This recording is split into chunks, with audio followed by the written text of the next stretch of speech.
At narito na naman ang mainit na balita mula sa mundo ng politika. Isang malaking balita ang tumama sa ating bansa ngayon. Nagkaroon ng matinding pagpupulong na naging sanhi ng mga pagkabigla at kontrobersiya sa politika at ang kaso ng mga operasyon sa loob ng Bureau of Corrections. Ang kilalang opisyal ng Bucor na si Bantag sa wakas ay humarap na sa publiko matapos ang mga kontrobersiyang kinakasangkutan nito. Ayon sa maulat, mayroon na rin mga bagong impormasyon na naglalarawan ng mga pangalan ng mga prominenteng politiko na tila may kaugnayan sa mga nangyaring iligal na operasyon. Isang malaking pangalan ang ibinanggit sa press conference ang kalihim ng Department of Justice na si Boyeng Rimulya na umano'y konektado sa mga iskandalong ito. Kasama ng bantag sa kanyang pahayag sina Senator Robin Padilla, Bato de la Rosa at si dating Congressman Teves na di umano'y mga sangkot sa hindi malinis na transaksyon. Binigyan linaw ng mga ito ang kanilang posisyon sa mga aligasyon at itinanggi ang anumang kaugnayan sa mga iligal na gawain. Ayon kay Bantag, may mga operasyon umano na pinondohan at pinayagan ng mga makapangyarihang personalidad, kabilang na ang ilang kilalang mambabatas. Inamin niyang siya ang naging tagapamagitan ngunit hindi na tumukoy ng mga detalye hinggil sa mga motibo o layunin ng mga nagsulong ng mga hakbangin.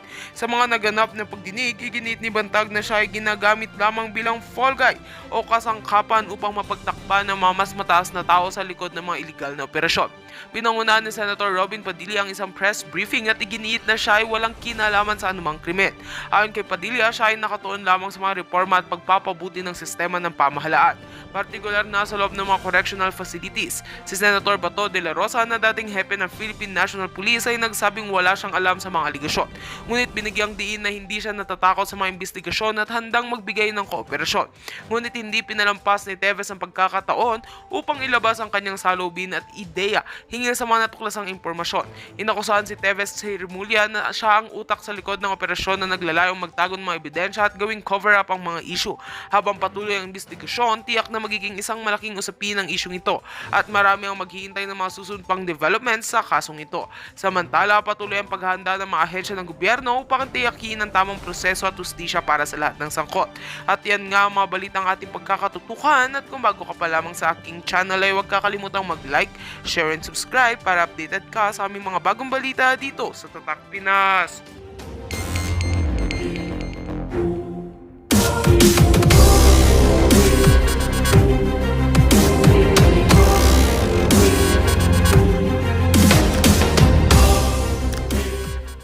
Biglang wala ng sala. Ngayon baliktad sa akin. Ang bilis ko nagkasala. Saan yung fairness doon? Sa atin po, hindi po, sa Armed Forces. Armed po. Forces.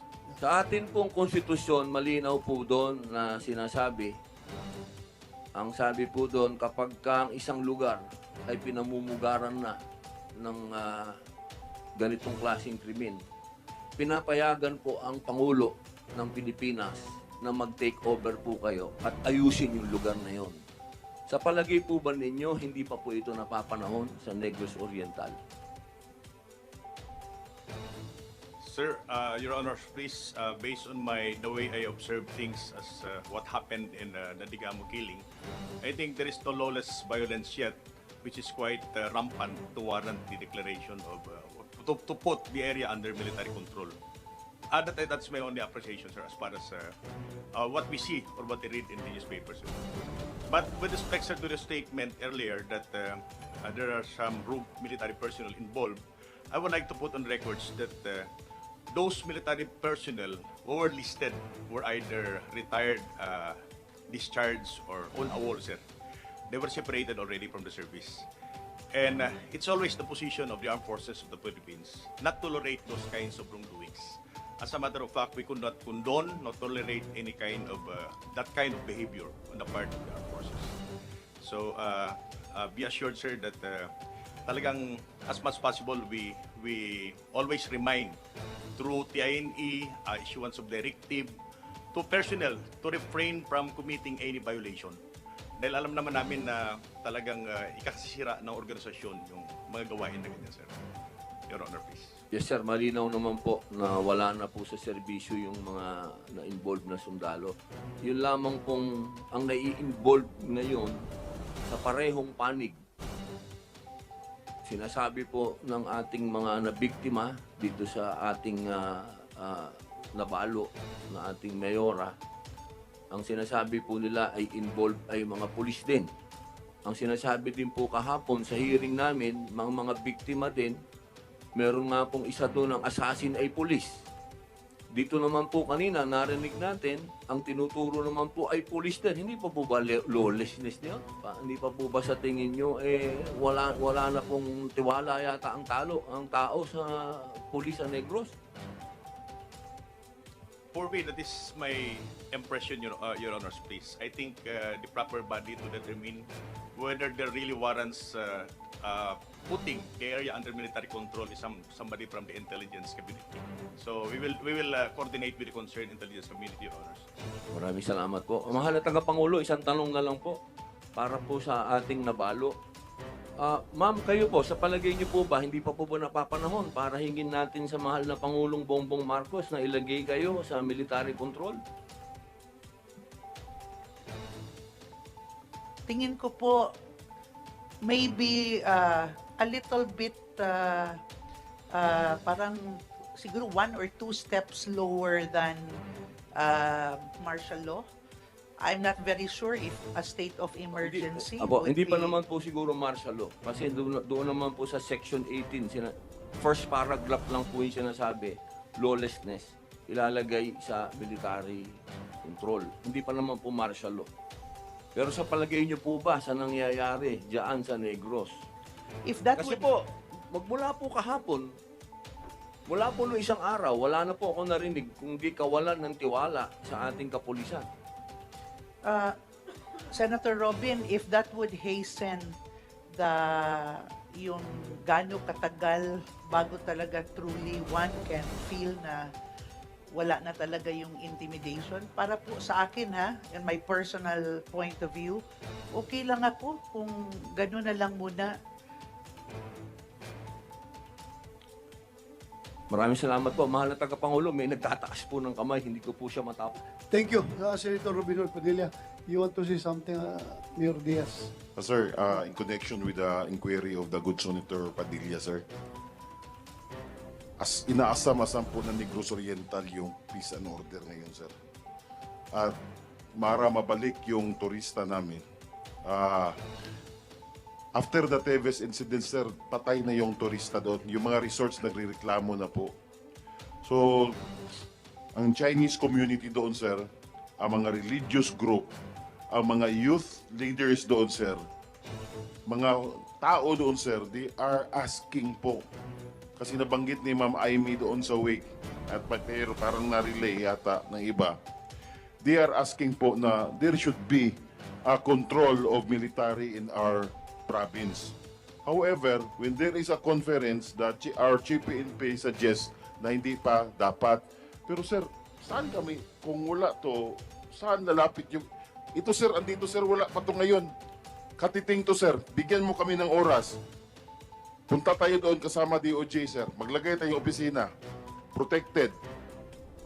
Sir, itong andito ngayon sir, konti lang to sa mga namamatay na walang kalaban-laban at ina-abuse po sir ng mga Teves. Marami pong hindi nakablatter. Marami pong hindi nag-file. Sir, simula nung mag-start ako mag-live doon sa page ko, lahat sir, puro reklamo. Puro reklamo. May mga babae po sir na empleyado nila na hinaharas po nila pero hindi makapagreklamo. Empleyado sa Isabong sir. Empleyado sa, kasi may mga call center yan sila para mga worker. Hindi makapagreklamo sir because wala nang malapitan doon sa amin sir. So kung may opisina tayo doon sir, punta yung DOJ doon sir, i-guarantee ko po na kahit wala kami mga politiko sir, walang mga kusang pupunta yun sir. Negros Oriental, kung mag-survey tayo ngayon, they are very, yung sabi nga na sir, may nagano sa amin, our voice here is the freedom of Negros Oriental. Takot lahat sir. Pati mga farmers doon sir sa sugarcane. Kung hindi magpamil sa factory nila sir, tinatakot lahat ng drivers. Kung hindi kayo magpamil dito sa amin, may mga checkpoints na ganun sir. Mapilitan silang doon magpamil. Ginoong tagapangulo, pwede ko po bang tapusin lang? Yes, go ahead. Opo, sa DOJ na lang po. Senator Tolentino, sa tapusin ko lang po yung DOJ, sa palagay niyo po ba kahapon pa po tayo magkasama plenary hall. Sinasabi po ng mga biktima na parang nagkakaroon ng pagdating po sa korte, sa pagpailan, minsan nasa korte na, biglang madi-dismiss. Sa palagay niyo po ba, hindi pa nag-breakdown ng justice system sa Negros? Mr. Chairman, we have encountered challenges in the administration of criminal justice, but we have mechanisms to address these challenges. First, with respect to gathering and protection of witnesses, that is one barrier to justice that we call.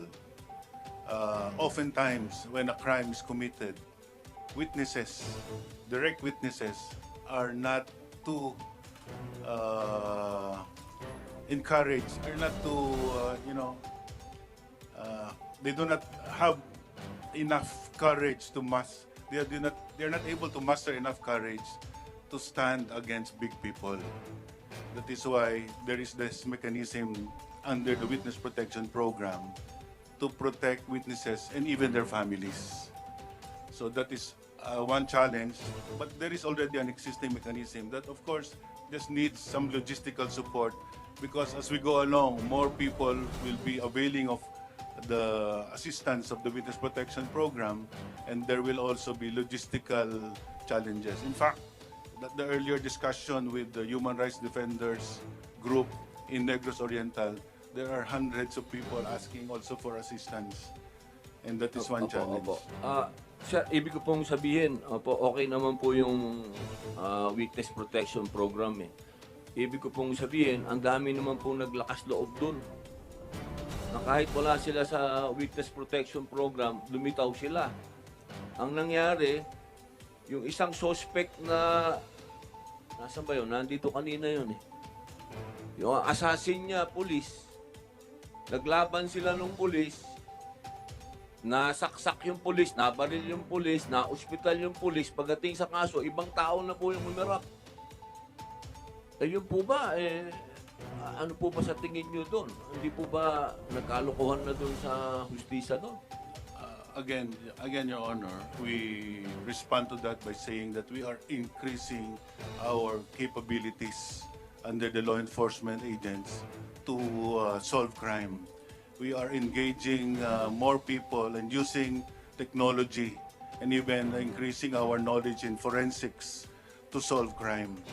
That is the approach of the Department of Justice, and we are engaging people, even experts, foreign experts, to increase the capabilities Yes, of sir. our law enforcement Naintindihan agents. ko po, sir. Ako po'y naniniwala po sa inyo. Kaso lang po, ang sitwasyon po kasi sa Negros, parang ang dating urgent, sir. Sa inyo pong palagay po ba, sa sinasabi po ng ating mga resource persons, magkabilang panig po Hindi ko po sinasabi, dito lang po. Sila din po kanina dito, narinig naman po ninyo, sinasabi din nila. Sa palagay po ninyo, hindi pa breakdown ng justice natin doon. Hindi pa po kailangan ng pumasok dito ang presidente ng Pilipinas. I think I would be in agreement with your perception, Your Honor. And in fact, the DOJ is mulling many options to address this, including the designation, as I said, of Congressman Arnie Teves as a terrorist. And this has to be done, this designation, based on intelligence reports and conformed with the NICA, the National Intelligence Coordinating Agency. With the designation of NICA, that the congressman and his group could possibly fall under a terrorist group, then many other measures could be taken to address the situation. Opo, naintindihan ko po kayo, sir. Kaya lang, alam niyo po, nararamdaman ko, parang bulkan itong nag-aantay sumabog dito sa lugar na ito, sir. Palagay ko, sa sarili ko pong maliit na opinion, parang kailangan na po talaga kayo dito sa military. Kailangan po kayo dito. Maraming salamat po, Ginoong Tagapangulo. Thank you, Senator Robin Hood Padilla. Ako, Senator Tolentino. Narinig ko po kay Senator Padilla yung sense of urgency. siguro po, Mr. Chairman, sa susunod na hearing, perhaps we can recall the attendance of the chairman of the Commission on Elections because there is a forthcoming barangay elections, last Monday of October this year. Filing of certificate of candidacy would be August 28 to September 2. Naiisip-isip ko na po ngayon kung sasang-ayunan ninyo ako. But this, of course, this has to be with the concurrence of our other colleagues in the Commission on Elections. Kung i-postpone po natin yung eleksyon ng barangay sa Negros Oriental, para sa ganun po, pagkatapos ng pangkalahatang eleksyon ng barangay, makafocus po yung ating sandatahang lakas. Meron dito, Colonel Tolentino ulit, minsan, ng Army.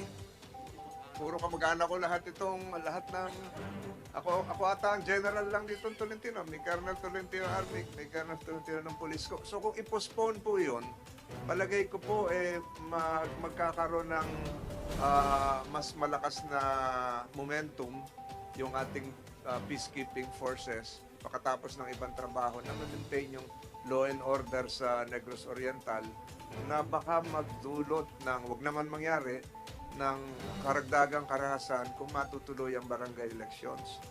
Kasi barangay po yan, mas mainit po yan, Mr. Chairman. So, yun po yung lumalaro sa isip ko ngayon. Imbitahan natin yung COMELEC Chairman next hearing para makita po yung kanyang opinion. But I understand Mrs. Digamo is raising her hand. And the police, yes, the PNP can likewise respond. Napakaganda po ng suggestion, Mr. Chair, ni Senator Tolentino, na kahit after everyone will have their makapag-vote, at least matutukan talaga yung Negros Oriental po. Thank you for that suggestion, Senator Tolentino. PNP, sir, Raising your hand? Wala. nagtaas kayo ng kamay, sir? Wala. So, imbitahan po natin. I so move, Mr. Chairman, that we Yes, invite the Chairman of the Commission on Elections for our next, if there is going to be a next hearing. There is a motion that that COMELEC chairman be invited in the next hearing. Any objection? Wala pong objection. Ako, sinusundan ko po ang hakbang na ito ni Senator Tolentino. Hearing none, and with the second of Senator Padilla, the motion is approved. Comsec, invite COMELEC chairman next hearing. Okay, thank you. Before I will start the remaining resource persons, balik ko lang pahabain ko lang konti yung sinabi ni Senator Padilla na kung kailangan bang mag-martial law na dyan sa Negros Oriental. Alam nyo, sa nakikita ko, hindi kailangan ng military takeover. Lalagyan lang yan ng commander, provincial director na mamartialuhin niya lahat ng pulis sa Negros. Tapos ang problema. Isa nakikita ko, lagyan nyo yung PNP, take note. Lagyan nyo yung pinakamatino na pulis, na pinaka-stricto na pulis. Tingnan natin yung mga pulis sa baba kung hindi yan na mag-ayos-ayos. Kasi mag-start yung problema sa pulis. Totoo yun. Kasi kung ang pulis mismo ay nagpapatakot, nagpapa-influence, sigurado yung prosecution, matatakot na rin yan. Sabihin nila, ang pulis nga may mga armas. Natatakot sa politiko na yan. Kami pa kaya ang piskal na wala kaming armas. Pag natatakot na yung piskal, the more yung judge. Kasi yung mga judges dyan, mga taga dyan lang yan. Madaling matakot yan. So, lagyan mo yan ng provincial director na magmarsyalo dyan sa lahat ng kapulisan sa Negros Oriental. Diba? Magtino yung mga tao dyan. So, with that, would like to hear from Mr. Jimmy Ragay. At lahat ba ng hindi pa nakapagsalita? Nandito na? Lahat?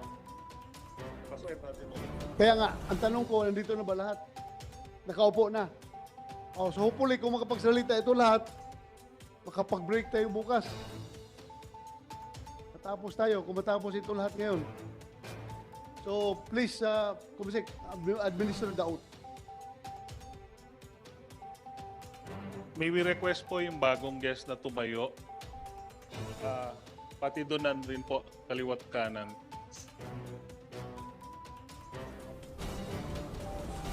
Senator, can we be excused or are we still part